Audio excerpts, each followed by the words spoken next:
എല്ലാവർക്കും ഹാപ്പി വിഷു. വിഷു കഴിഞ്ഞിട്ടാണ് ഈ വീഡിയോ പോസ്റ്റ് ചെയ്യുന്നത്. കുറച്ചധികം തിരക്കായിപ്പോയി. അപ്പം ഞങ്ങൾ എല്ലാവരും അമ്പലത്തിലേക്ക് വന്നതാണേ.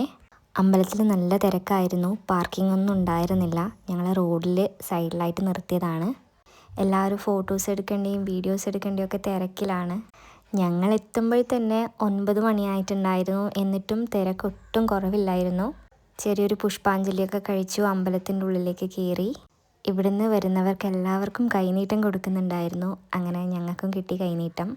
കുറച്ച് ഫോട്ടോസൊക്കെ എടുക്കണമെന്നുണ്ടായിരുന്നു. പക്ഷെ നല്ല വെയിലും ഉണ്ട്, ആൾക്കാരും ഉണ്ട്. അതിൻ്റെ ഇടയിൽ വെച്ചിട്ട് എടുക്കണ്ടെന്ന് വിചാരിച്ചു. അങ്ങനെ ഞങ്ങൾ മടങ്ങി വീട്ടിലെത്തി എന്നതിന് ശേഷമാണ് ഫോട്ടോസൊക്കെ എടുക്കുന്നത്. അപ്പോൾ ഫോട്ടോസ് എടുക്കുന്നവരാണേ ഇത്. ഉച്ചയ്ക്ക് ബിരിയാണിയാണേ. എല്ലാവരും സദ്യയൊക്കെയാണ് ഉണ്ടാക്കുക. എന്നാലും എളുപ്പത്തിൽ കഴിയുന്നതുകൊണ്ട് ബിരിയാണിയിൽ ഒതുക്കി. നല്ല സേമിയ പായസവും ഉണ്ടായിരുന്നേ.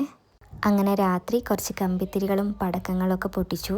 വിഷുവിൻ്റെ തലേ ദിവസം പ്രോഗ്രാമൊക്കെ ഉണ്ടായിരുന്നു. അത് അടുത്ത വീഡിയോയിലിടാം കേട്ടോ. എല്ലാവർക്കും ഹാപ്പി വിഷു.